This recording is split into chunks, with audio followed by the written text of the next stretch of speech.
భారత ప్రధాని మోదీ ఓ కరుడుగట్టిన హంతకుణ్ణి హత్తుకోవడం చూసి బాధేసింది అన్నారు ఉక్రెయిన్ అధ్యక్షుడు జెలెన్స్కీ. రష్యా అధ్యక్షుడు పుతిన్ ని హత్తుకోవడం తన్ను నిరాశకు గురిచేసిందని ఉక్రెయిన్ అధ్యక్షుడు ట్వీట్ చేయడంతో మోదీ హగ్ డిప్లొమసీపై వరల్డ్ వైడ్ డిబేట్ మొదలైంది.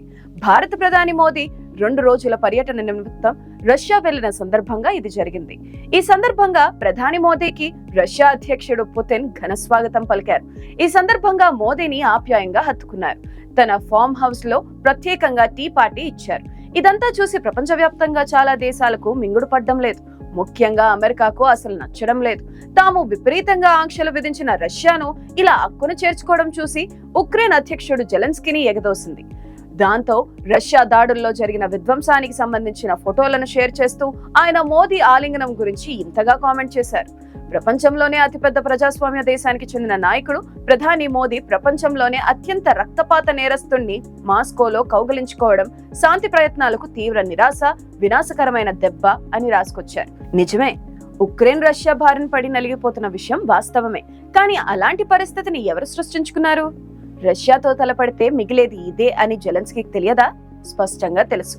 కానీ తాను హీరోగా వెలిగిపోవాలన్న కాంక్ష, రష్యాకు శత్రువైన అమెరికా నుంచి నిధులు, ఆయుధాలు పుష్కలంగా సానుభూతి లభిస్తుందన్న నెపంతోనే జెలెన్స్కీ పుతిన్ ను రెచ్చగొట్టి ఉక్రెయిన్ దేశాన్ని సర్వనాశనం చేశారు. యుద్ధంలో వేలాది ప్రజలు చనిపోవడానికి కారణమయ్యారు. తాను మాత్రం అనుకున్నది సాధించుకున్నారు. అమెరికా సహా పలు పాశ్చాత్య దేశాలు అందించిన నిధులు స్వాహా చేశారు. యుద్ధంలో అడపాదడపా కనిపిస్తూ సైన్యానికి ధైర్యం చెప్తూ హీరోగా వెలిగిపోయారు. ఒకప్పుడు సినిమా నటుడు కూడా అయిన కారణంగా ప్రపంచం ముందు బాగానే నటించారు జెలెన్స్కీ. మరోవైపు పుతిన్ తో భేటీ సందర్భంగా ఉక్రెయిన్ తో యుద్ధం అంశాన్ని ప్రధాని మోదీ ప్రస్తావించారు. ఆయన పుతిన్ తో మాట్లాడుతున్న వీడియో పలుమార్లు టీవీలో ప్రసారమైంది.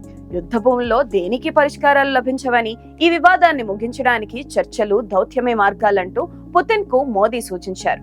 అంతెందుకు, మోదీ పర్యటన సమయంలోనూ ఉక్రెయిన్ పై రష్యా క్షిపణుల వర్షం కురిపించింది. 5 నగరాలను లక్ష్యంగా చేసుకుని 40 క్షిపణులను ప్రయోగించింది. ఈ భీకర దాడిలో అనేక అపార్ట్మెంట్లు, ప్రభుత్వ భవనాలతో పాటు ఆసుపత్రులు కూడా కూలిపోయాయి. అది రష్యా సొంత వ్యవహారం. ఉక్రెయిన్ రష్యా యుద్ధం ప్రారంభమైనప్పటి నుంచి ఆ ఇరు దేశాధినేతలతో ప్రధాని మోదీ పలుసార్లు ఫోన్లో సంభాషించారు. చర్చల ద్వారా సమస్యలను పరిష్కరించుకోవాలని, యుద్ధంతో ఏమీ తేలదని సూచించారు. గత నెలలో ఇటలీలో జరిగిన G7 శిఖరాగ్ర సదస్సులో జెలెన్స్కీని సైతం మోదీ కలిశారు. రష్యాతో వివాదానికి శాంతియుత పరిష్కారాన్ని భారత్ ప్రోత్సహిస్తూనే ఉందని ఆయనతో పునరుద్ఘాటించారు. అదలా ఉంచితే ప్రపంచంలో ఇన్నాళ్లు ఇలా ఆలింగనం ద్వారా దౌత్యం అన్నది భారత్ ప్రధాని మోదీ చేసినంతగా ఎవరూ చేయలేదు. ఇప్పుడు హగ్గింగ్ డిప్లొమసీ అన్ని చోట్ల మనకు మంచి ఫలితాలని ఇస్తుంది. కౌగిలి లేదా ఆలింగనం అనేది మానవ సంబంధాల్లో అత్యోన్నత సూచిస్తుంది. ఇది సాధారణంగా ఒకరిని మరొకరు చేతులతో చుట్టుకుని తెలియచేస్తుంది. ఇది మానవుల్లో ప్రేమ, అభిమానాన్ని చూపేందుకు ప్రయోగిస్తారు. నిజానికి చాలా దేశాల్లో ఇది బహిరంగ ప్రదేశాల్లో ఏమాత్రం జంకు, భయం లేకుండా వారి కుటుంబ సభ్యులతోనే కాకుండా ఇతరులతో కూడా చేస్తుంటారు. దాదాపు అన్ని మతాల్లో, సంస్కృతుల్లో, అన్ని వయస్సుల వారు, స్త్రీ, పురుషులు అతి సామాన్యంగా అభిమానాన్ని చూపేందుకు ఈ విధానాన్ని వాడుతుంటారు. ఆలింగనం ఎదుటి మనిషికి నమ్మకాన్ని కలుగజేస్తుంది, విశ్వాసాన్ని కనబరుస్తుంది. ఆలింగనం ద్వారా ఆనందాన్ని, సంతోషాన్ని మాత్రమే కాక కష్టాల్లో ఉన్న వ్యక్తిని ఓదార్చడానికి, నేనున్నాను అని ధైర్యాన్ని చెప్పడానికి పనిచేస్తుంది. కొన్ని దేశాల్లో కొత్త వ్యక్తిని కలిసేటప్పుడు కౌగిలితోనే పలకరిస్తారు. కౌగిలించుకోవడం ఆరోగ్యపరంగా మంచిదని కూడా మానసిక పరిశోధకులు చెబుతున్నారు. ఒక పరిశోధనలో ఇలా కౌగిలించుకోవడం ద్వారా స్త్రీలలో ఆక్సిటోసిన్ విడుదలవుతుందని, తద్వారా రక్తపోటు తగ్గుతుందని గుర్తించారు. మరి ఇన్ని రకాలైన ప్రయోజనాలు కలిగిన ఆలింగనంపై ఇంత చర్చ దేనికి? ప్రధాని మోదీ పుతిన్ల ఆలింగనంపై ఎందుకు అంత తీవ్రమైన చర్చ జరుగుతుంది? జెలెన్స్కీ వ్యాఖ్యపై భారత్ తో విమర్శలు వ్యక్తమవుతున్నాయి. G7 శిఖరాగ్ర సమావేశంలో మోదీ జెలెన్స్కీని కూడా కౌగిలించుకున్నారు. పుతిన్ పై జెలెన్స్కీకి ఉన్న అభిప్రాయమే రష్యాకు జెలెన్స్కీపై ఉంది. జెలెన్స్కీ హాస్య నటుల్లా వ్యవహరిస్తున్నారు తప్ప రాజకీయ నాయకుల్లా కాదు అని ట్రోల్ చేస్తున్నారు. అసలు విషయం ఏమిటంటే, ప్రధాని మోదీ రష్యా పర్యటన వల్ల పుతిన్ పై అగ్రరాజ్యం ఆంక్షల ప్రభావాన్ని బలహీనపడతాయని పాశ్చాత్య మీడియా భావిస్తుంది. ఫారెన్ మీడియా కూడా అమెరికా సహా పాశ్చాత్య దేశాల్లోనే జీవిస్తుంది. ఏ గూటి పక్షి ఆ గూటి భాషనే అర్థం చేసుకుంటుంది, అదే భాష మాట్లాడుతుంది. ఉక్రెయిన్ పై దాడి తర్వాత రష్యాను ఏకాకిని చేసేందుకు పాశ్చాత్య దేశాలు ప్రయత్నిస్తున్నా భారత్ మాత్రం పాశ్చాత్య దేశాల వైపు నిలబడటం లేదు. భారతదేశం తన దేశ ప్రజల ప్రయోజనాలకు మాత్రమే విలువిస్తుంది. అమెరికా అధ్యక్షుడు బైడెన్ కూడా అంతే. అందరి ముందు తమ మాట వినని సౌదీ అరేబియాను గద్దిస్తారు. కానీ స్వయంగా కలిసినప్పుడు షేక్ హ్యాండ్ ఇచ్చి సాదరంగా మాట్లాడతారు. బైడెన్, మోదీ ఇద్దరు తమ దేశాలను ప్రజాస్వామ్య దేశాలని పిలుచుకుంటూ విలువల గురించి మాట్లాడతారు. కానీ ఇద్దరికి తమ దేశ ప్రయోజనాలే ముఖ్యం అని పాశ్చాత్య మీడియా తమ ఉక్రోషం వెళ్లగక్కింది. రష్యా భారతదేశం మధ్య చారిత్రాత్మకమైన సంబంధాలు ఉన్న అనేక సంక్లిష్టతలు ఉన్నాయి. మోదీ తన 3వ పదవీ కాలంలో తన మొదటి ద్వైపాక్షిక పర్యటనగా రష్యాను ఎంచుకున్నారు.